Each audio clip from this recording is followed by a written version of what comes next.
сервера для запуска граф-индексера ноды, что такое граф-стейкинг, и введение GraphQL, и также проверить домашнее задание, где мы писали блокчейн, для того, чтобы в последующем подсоединить индексов графы.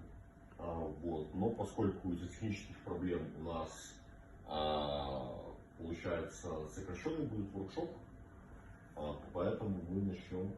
Графы нужно понимать, как это все работает, потому что вы не можете кодить без понимания, что вы делаете. Вот. Сейчас мы будем рассматривать, кто такой делегатор, вот тот, который самый высокий в этом пушке, и кто такой индексер, то есть где он здесь. Слева. Да, слева, ну здесь контраст слабый, но здесь написано индексер, вы сами заметили. То есть, Никита, следующий слайд, пожалуйста. Вот, ну, соответственно, мы успеем, наверное, только первую, вторую, возможно, третью тему затронуть. Никита, следующий слайд. Кто такой граф-индексер? Это чувак, который сидит вот здесь, вот в этом пантеоне. Там у него сервак, на серваке крутится много графов. Кто такой делегатор? Делегатор – это чувак, который вообще за пределами вот этой вот схемы. То есть это, грубо говоря, инвестор в токен GRT, который хочет поддержать, который хочет получить пассивный доход и одновременно поддержать само функционирование децентрализованное нашего движка. То есть, соответственно, делегатор делегирует свои монеты индексом, вот эта вот нода получает больше удельный вес в сети и, соответственно, обрабатывает больше запросов на выкачку данных из блокчейна и поставку его приложения. То есть, чем больше индексер это делает, тем больше он зарабатывает. То есть, граф-индексер – это программное обеспечение с открытым исходным кодом, вы сами его можете скачать. И давайте посмотрим, объяснить. То есть, здесь мы видим, что индексер Ellifra осуществляет индексацию данных, поставляемых через данные сабграфы. Вот мы здесь можем посмотреть, какие сабграфы данный индексер обслуживает. То есть Uniswap V3 Optimism. Что это значит? То есть самое популярное трейдерское приложение в мире децентрализованного трейдинга Uniswap обслуживается индексером Ellifra. И у этого приложения есть свой сабграф. И этот сабграф развернут на сети Optimism. То есть он обслуживает Optimism. Данный сабграф Uniswap также сабграф, который обслуживается этим приложением. Мы можем на тот же Data Nexus перейти, открыть его в новой вкладке и посмотреть, какие там есть параметры. То есть здесь мы видим его криптографический идентификатор, то есть адрес блокчейна, и мы можем посмотреть на него в том же Arbiscan. То есть, соответственно, на его адресе вот видим, какие токены у него есть, Axelar, USDC, стейблкоин, и какие осуществляются транзакции. То есть это именно адрес индексера. То есть, по сути, просто техническая вещь, чтобы запустить индексер, на этом адресе должны храниться какая-то сумма токенов GRT. То есть смотрим stake total, что это такое. Это его стейк, то есть сколько монет на него заделегировано, на этого оператора индексера. То есть инвестора в токен делегируют, получают пассивный доход, примерно 15% годовых. Вот, смотрим, 78,2 миллиона токенов GRT. Давайте посмотрим.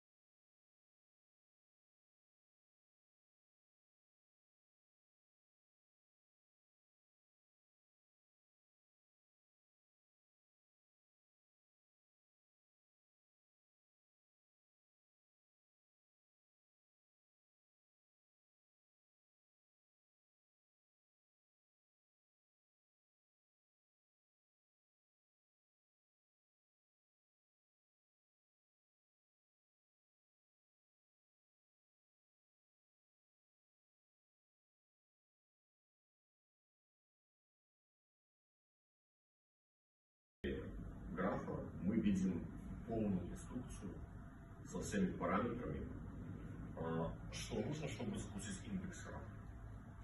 То есть индексер CLI — это консольное приложение, посредством которого осуществляется взаимодействие оператора индексера с индексером, то есть это клиент индексера. Мы видим, что конфигурация индексера — это тоже достаточно серьезная штука, в которой очень много параметров. То есть также можно устанавливать, и существует несколько способов установки индексера. То есть через докер и непосредственно, то есть докер — это контейнер, образно говоря, в котором наша программа выполняется изолированно от других на сервере или на персональном компьютере. Можно устанавливать не через докер, тогда этого контейнера не будет.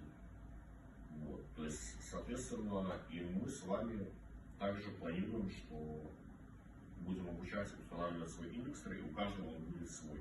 И вы сможете также принимать делегации, получать с этого какой-то доход. У меня, например, была личная нода валидации транзакций. То есть она подтверждает, что транзакция осуществлена успешно, и записывает ее в блок. И, соответственно, ищем мою ноду. Что это комиссия? Это комиссия за транзакцию, абсолютно верно. Нет, не за транзакцию. Ну, за валидацию, то есть за...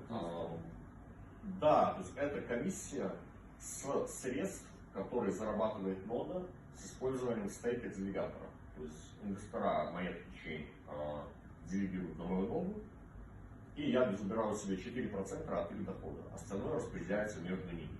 И за счет этого валидатор получает прибыль.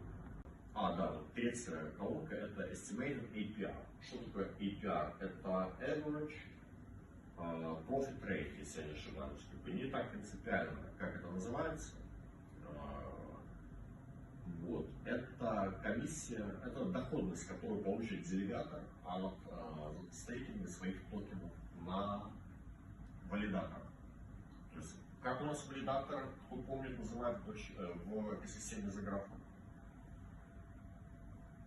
Как называется, имею в виду, валидатор в экосистеме за графом?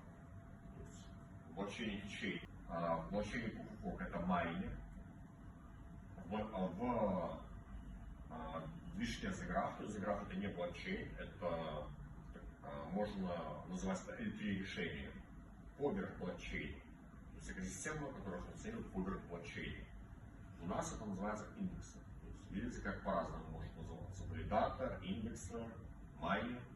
То есть самое известное это, конечно, майнер. Блокчейн такие биткоин, Monero,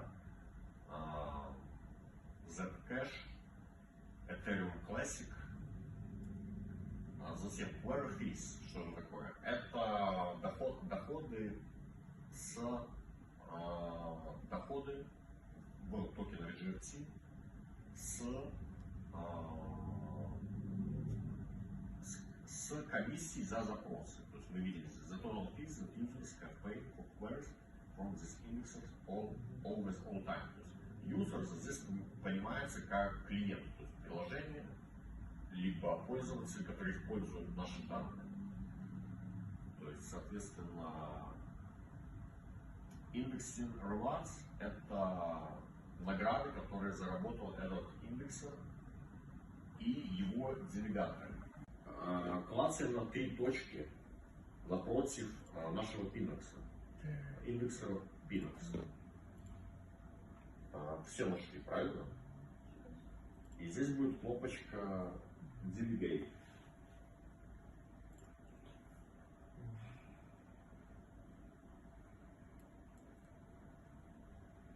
Есть, да? Нашли? Да. Отлично. И просто нажимаем на нее. Что мы здесь видим? Здесь мы видим различные параметры данного индексера. И что нам интересно? 2 вкладки: Delegate, Undelegate. То есть очень просто. Если мы хотим вернуть себе назад наши токены, то есть мы их не отправляем именно на адрес валидатора. То то есть в данном случае индексера, эти токены будут храниться у нас на кошельке. Просто они будут заделегированы, то есть временно. И их наш индексер не сможет забрать. Мы их в любой момент сможем анделегировать обратно, нажав на соответствующую кнопку Undelegate. Соответственно, и мы видим, что Undelegated Period у нас сколько? 28 дней. Для чего это сделано? Это чтобы метод защиты.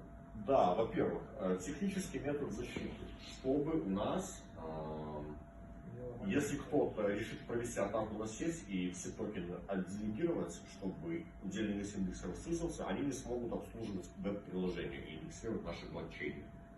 Соответственно, нужна задержка 28 дней.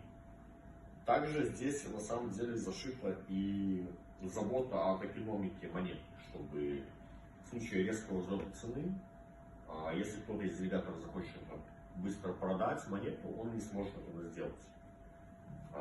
И индексер тоже не потеряет неожиданно свой удельный вес. То есть защита техническая существует и защита экономическая, то есть финансовая. Также мы видим комиссию Delegation Tax. Она составит 0 GRT, то есть комиссия отсутствует. Здесь же мы видим баланс нашего кошелька. И также max capacity, это сколько токенов можно заделегировать на данного индексера. То есть это опять же защита от централизации, чтобы один индексер не захапал себе все делегаторы, все монеты. Соответственно, как только он достигается максимальная capacity, максимальная вместимость, помните, как это переводится с английского, мы, в индексер будет нельзя делегировать. И, соответственно, приступаем к нашему стейкингу. Чтобы красиво было, выбираем сумму, которую хотим застейкать. У меня это 1 токен и 75 центов, скажем так.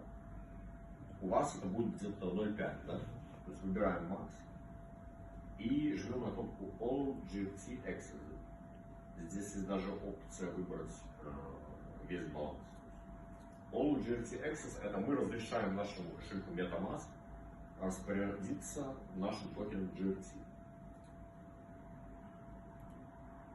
То есть прописываем вот в этой строчке наш баланс, сколько мы хотим заделегировать. У меня это 1,75, у вас это 0,5.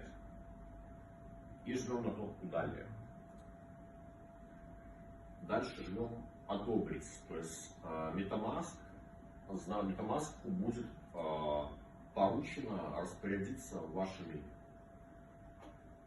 Точнее, MetaMask будет выдано разрешение, лицензия на то, чтобы распорядиться вашей данной суммой с вашего кошелька. То есть MetaMask — это интерфейс, который помогает осуществлять транзакции в блокчейне. И, соответственно, жмем на кнопку Delegate. Чтобы заделегировать, нам нужно подтвердить транзакцию. И мы видим комиссию. Это 1 цент всего. То есть почему Zgraph, основной блокчейн, на котором функционирует Zgraph, это Arbitrum. Потому что очень низкие комиссии и большая скорость работы. Соответственно, мы подтвердили, и сейчас что мы видим? Мы видим, что зеленую галочку. Это значит, что транзакция осуществилась. Соответственно, переходим на Arbitrum и получаем хэш транзакции. То есть на прошлом воркшопе мы разбирали, что это транзакция хэш, ее криптографический идентификатор, ее статус, блок, в котором она записана, ее номер, таймстемп, сколько времени назад, от кого, куда, с каким контрактом, сколько токенов передано. Все, это успех. Кстати говоря, это у вас такое дорогая комиссия, дорогая, 1 цент, у нас по 2000 центов. О, да, видите, он понял, что вы студент, и с вас он будет брать меньше. Вот. Сумма транзакций меньше. Да, и соответственно, чтобы посмотреть баланс, идем на вкладочку Undelegate и смотрим. Delegation Available 1.7 GRT. Соответственно, все круто, и мы будем получать наш пассивный доход. Со временем он отобразится, когда первые монеты у нас